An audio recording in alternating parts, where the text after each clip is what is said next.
memberitakan Injil Kerajaan Allah, serta melenyapkan segala penyakit dan kelemahan.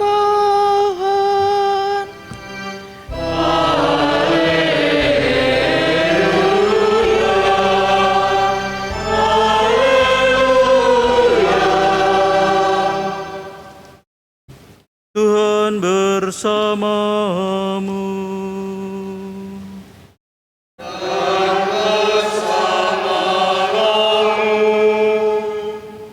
Inilah Injil suci menurut Matius. Dimuliakanlah Tuhan.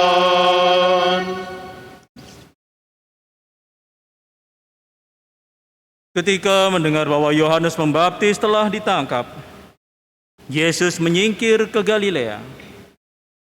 Ia meninggalkan Nazaret dan diam di Kapernaum, di tepi danau di daerah Sebulon dan Naftali. Dengan demikian digenapilah firman yang disampaikan oleh Nabi Yesaya. Tanah Sebulon dan tanah Naftali, jalan ke laut, daerah seberang sungai Yordan Galilea, wilayah bangsa-bangsa lain. Bangsa yang diam dalam kegelapan telah melihat cahaya yang besar. Dan bagi mereka yang tinggal di negeri yang dinaungi maut telah terbit cahaya. Sejak itu Yesus mulai memberitakan, "Bertobatlah sebab kerajaan surga sudah dekat." Ketika Yesus sedang berjalan menyusur danau Galilea, ia melihat dua orang bersaudara, yaitu Simon yang disebut Petrus dan Andreas saudaranya. Mereka sedang menebarkan jala di danau, sebab mereka penjala ikan. Yesus berkata kepada mereka, "Mari, ikutlah aku, dan kamu akan kujadikan penjala manusia." Mereka pun segera meninggalkan jalannya dan mengikuti Yesus. Setelah pergi dari sana, Yesus melihat pula dua orang bersaudara yang lain lagi, yaitu Yakobus anak Zebedeus dan Yohanes saudaranya, bersama ayah mereka Zebedeus. Mereka sedang membereskan jala di dalam perahu. Yesus memanggil mereka, dan mereka segera meninggalkan perahu serta ayahnya, lalu mengikuti Yesus. Yesus pun berkeliling di seluruh Galilea. Ia mengajar dalam rumah-rumah ibadat dan memberitakan Injil Kerajaan Surga, serta menyembuhkan orang-orang di antara bangsa itu dari segala penyakit dan kelemahan mereka. Demikianlah sabda Tuhan. Terpujilah Kristus.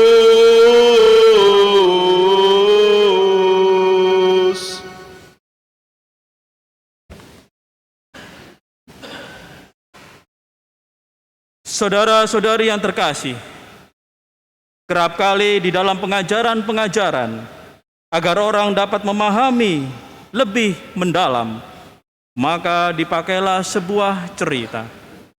Dan kerap kali para guru pun, agar bisa sampai kepada pemahaman kepada murid-muridnya, dipakailah cerita. Maka di dalam pengajaran pun Yesus kerap kali memakai perumpamaan. Oleh sebab itu, di dalam renungan hari ini, saya juga akan memulai dengan sebuah cerita. Sekali peristiwa, Versace pergi melihat sebuah peternakan sapi. Dan dia terkagum dengan begitu banyaknya sapi yang bagus di peternakan itu. Misalkan saja peternakan itu ada di Jati Jejer. Lalu kemudian dia bertemu dengan gembala. Dia bertemu dengan gembala yang beternak sapi itu. Mulailah dia bertanya, "Pak Gembala, sapinya bagus-bagus. Apa makanan dari sapi-sapi ini?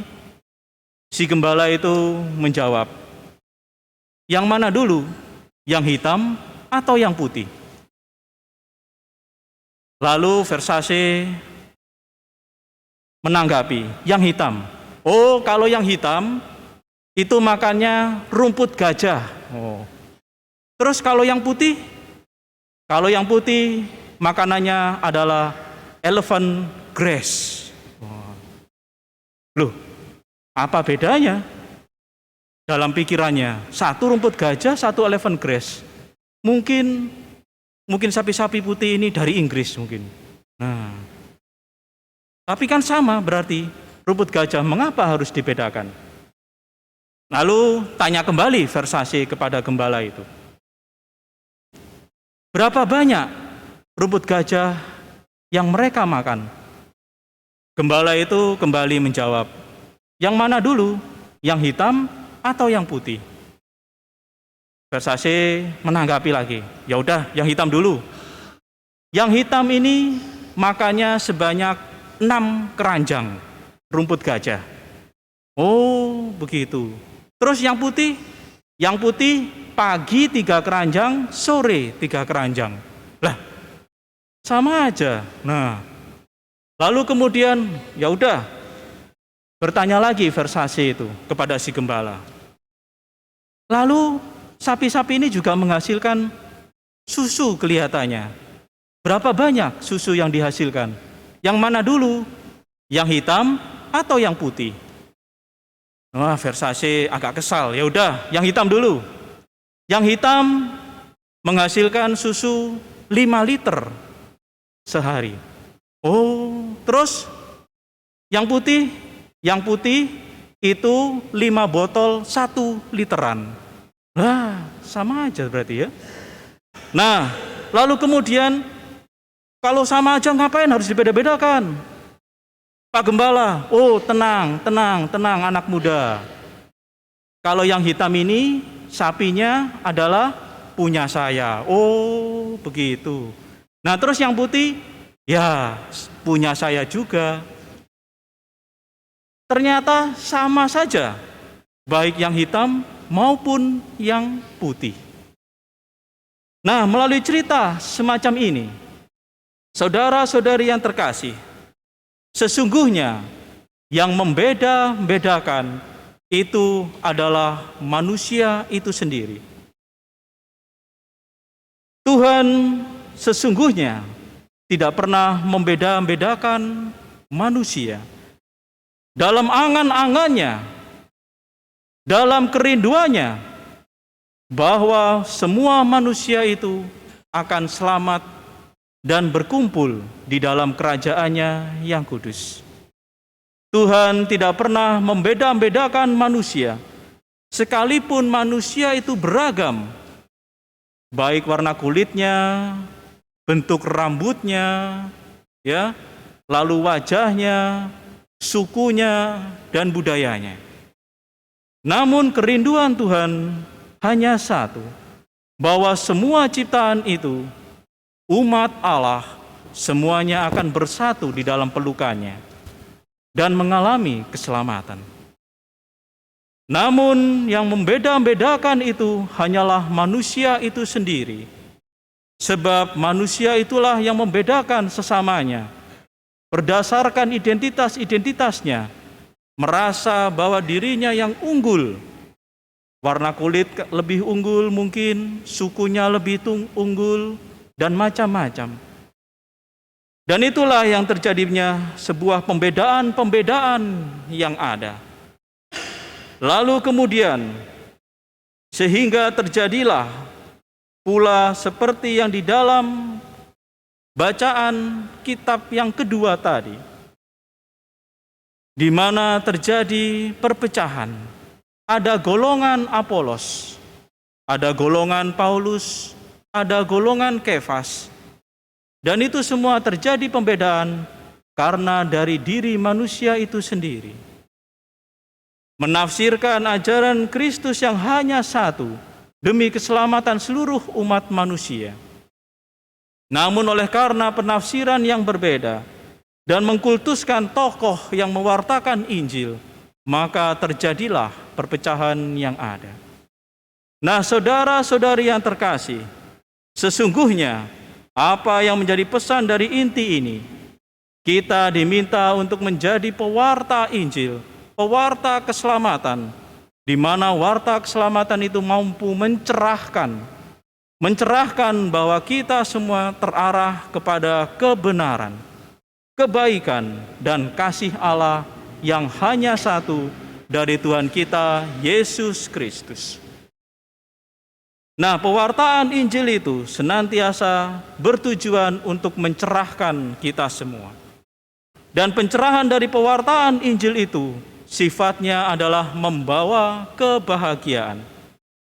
Pewartaan Injil yang adalah kabar sukacita itu hendaknya senantiasa diwartakan dengan hati yang gembira dan memberikan kegembiraan kepada siapa saja yang menerima warta Injil itu.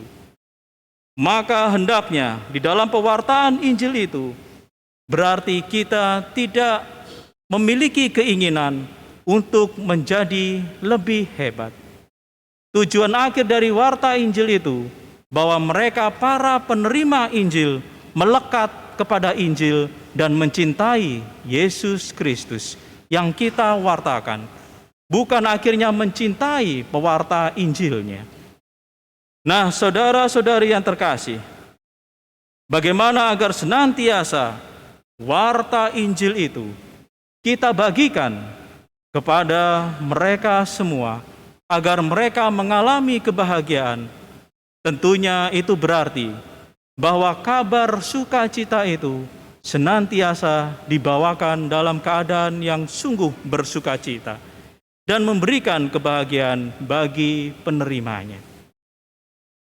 Nah, itulah yang senantiasa terkadang kalau kita kedatangan orang-orang yang meminta mungkin nasihat kita agar memperoleh pencerahan.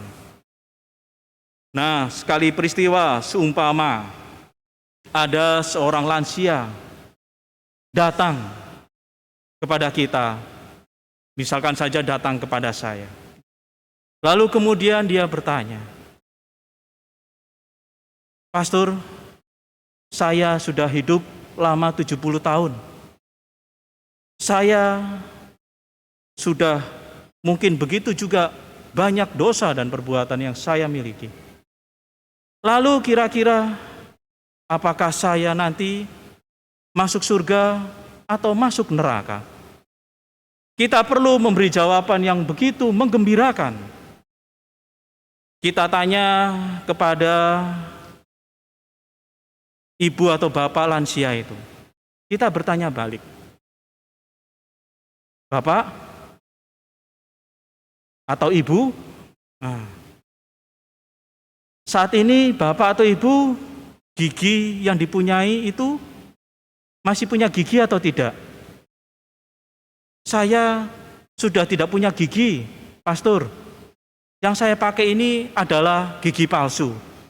"Oh, berarti aman. Bapak, ibu sudah berarti tidak masuk di dalam neraka. Karena di dalam neraka itu penuh ratapan dan kertak gigi. Nah, Bapak Ibu kan tidak punya gigi, berarti aman, tidak mungkin masuk dalam neraka. Berarti pasti masuk dalam surga. Karena tertulis di dalam Injil, neraka penuh ratapan dan gemeletak gigi. Nah, berarti aman, tidak perlu cemas bahwa akan masuk neraka. Pasti masuk surga. Nah, semacam itu, ya, mesti memberikan kegembiraan dan sukacita. Ya, itu salah satu intermezzo saja ya. Nah, yang praktis bahwa sesungguhnya kita semua diminta untuk senantiasa memberikan apa yang menjadi kemampuan kita, iman yang telah kita miliki, senantiasa mesti kita bagikan dalam suatu sukacita tersendiri. Kegembiraan itulah yang senantiasa memberikan terang bagi setiap insan penerima Injil, sehingga mereka sungguh mengalami kebahagiaan dikasihi oleh Tuhan, mengalami pencerahan akan kebaikan dan kebenaran tunggal bahwa Yesus Sang Juru Selamat. Dengan demikian, mereka semua akan selalu optimis di dalam menjalani hidup ini, sebab mereka senantiasa mengalami kegembiraan bahwa Allah yang dinanti-nantikannya selama ini senantiasa selalu menyertai, memeluk, mengasihi, mengampuni, dan menghapuskan dosa-dosa kita. Karena kasih-Nya itulah Dia senantiasa menginginkan agar kita semua berbahagia baik di bumi ini maupun kelak di dalam kerajaan-Nya. Maka dari itu Dia datang menjadi salah satu seperti kita, agar kelak kita pun satu dengan Dia di dalam kerajaan-Nya.